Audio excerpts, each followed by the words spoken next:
Assalamualaikum and good morning to Puan Salamah. My group have two person. My name Nurul Izzati binti Adnan and another one Noraini binti Abu Bakar. Today we want present about the topic cardiovascular system. Okay, topic outlines. Number 1, introduction to cardiovascular system. 2, chamber of the heart. 3, structure of heart. 4, blood supply to the heart. 5, function of cardiovascular system. 6, circulatory system. 7, congestive heart failure. 8, etiology of CCF. 9, sign and symptom of CCF. 10, pathophysiology of CCF, and then management and treatment of CCF. Okay, the introduction to cardiovascular system. The cardiovascular system is transport system of the body. Second is compressed blood, heart and blood vessel. The system supply nutrient and remove waste product from various tissue of the body. Okay, heart. Heart have 4 chamber hollow muscular organ approximately the size of your feet. Iaitu saiz dia sebesar genggaman tangan kita. Dan dia mempunyai 4 bahagian. Made of cardiac tissue, weight 250 to 300 gram. Location, superior surface of diaphragm, left of the middle line and anterior to vertebral column, posterior to the sternum. Dia berada bahagian atas diaphragm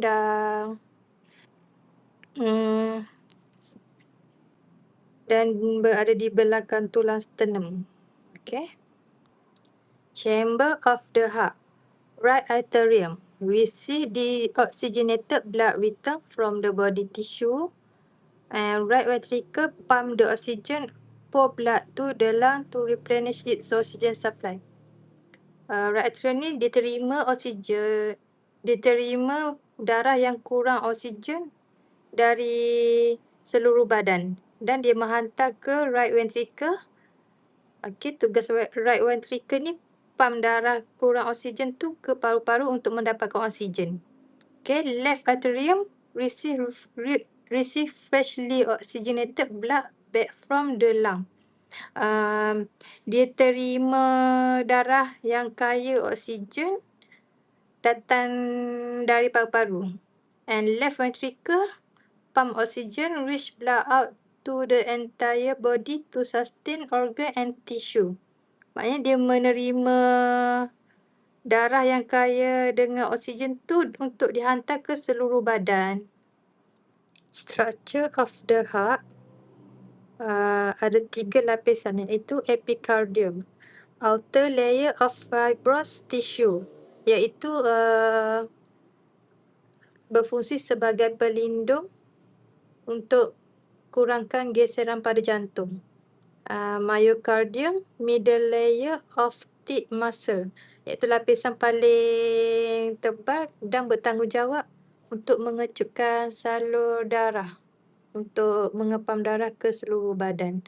Endocardium, inner layer of epithelial cell, berfungsi untuk melancarkan peraliran darah dan mencegah pembentukan darah. Okay, blood supply to the heart.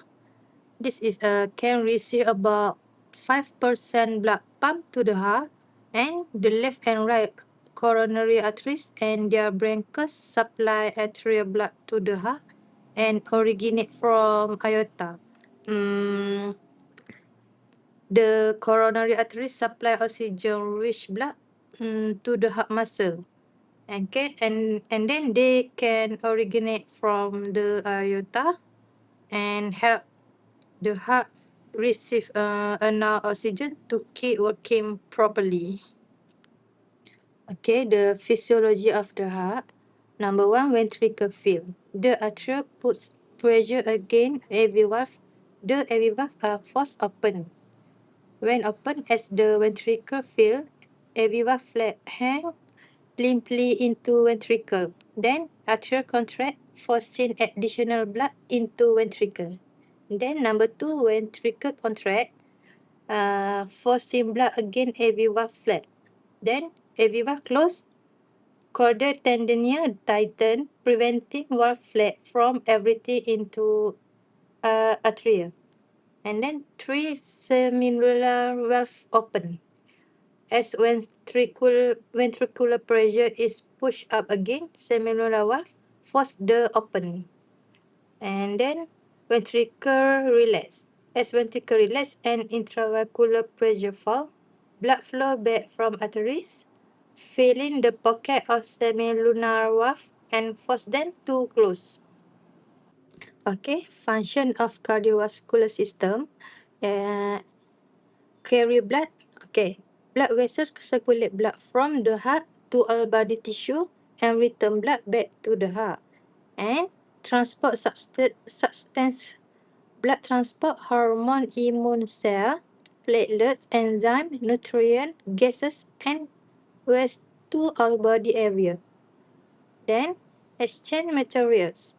Oxygen and nutrient diffuse from blood vessel to body cell with carbon dioxide, and waste diffuse from body cell to blood vessels. Then direct blood flow. The cardiovascular system direct blood flow to tissue when increased blood flow is required, such as muscle during exercise. And then regulate pressure. Blood vessel and the heart work together to regulate blood pressure within a normal range to help maintain homeostasis.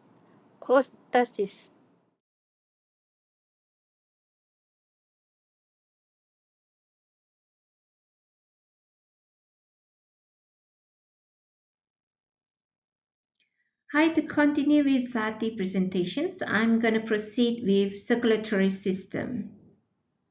Although circulation of blood in the body is continuous, it's best to describe or to divide it into two parts, which is the pulmonary circulation, which is labeled in blue because it carries deoxygenated blood, and systemic circulations, which labeled in red because it carries oxygenated blood. Okay, in pulmonary circulations, the deoxygenated blood will return back to the heart through posterior and anterior vena cava. It will enter the right atrium to the right ventricle, and then right ventricle will push this blood upwards into two branches of pulmonary artery, and then the blood in each branch will pass each lobes of the lungs where the interchange of gases happens. The interchange of gases happens in the alveoli of the lungs between the blood capillary and the air. And now the rich oxygenated blood will return back to the heart through the left atrium then to the left ventricle, and then the rich oxygenated blood will be supplied to the organs and all tissue in the body by aorta. The heart and the kidneys are very interconnected. You cannot have one functioning without the other and vice versa. We're going to discuss one common heart condition to best describe the relations between cardio and renal, which is the congestive heart failure. Congestive heart failure is defined as the condition when the heart is unable to pump sufficient blood to meet the metabolic requirement of the body.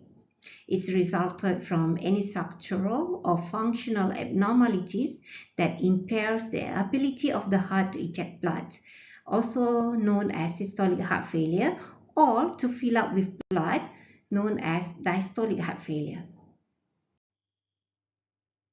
As we said, heart failure can be either diastolic heart failure or systolic heart failure.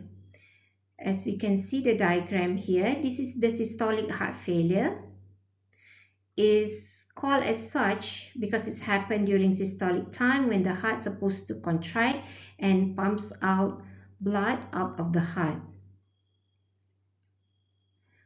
In systolic heart failure, the heart cannot pump properly and it causes insufficient cardiac output. Meanwhile, in diastolic heart failure, the heart has inability to relax and is leading to insufficient ventricular filling. The heart failure also can be divided to right-sided heart failure and left-sided heart failure. But the most common heart failure is the left-sided heart failure, which is when the blood has inability to contract and pump sufficient blood out of the heart. Etiology of congestive heart failure can be caused by systolic dysfunction, where there is decreased contractibility of the heart, or diastolic dysfunction, where there is restrictions in ventricular filling. In systolic dysfunction, it can be caused by reduction in muscle mass, for example, in myocardial infarctions, in dilated cardiomyopathies, and also in ventricular hypertrophy, where there is a pressure overload, such as in systemic or pulmonary hypertension, aortic or pulmonic valve stenosis, or in a volume overload, such in valvular regurgitations, shunts, and high output states.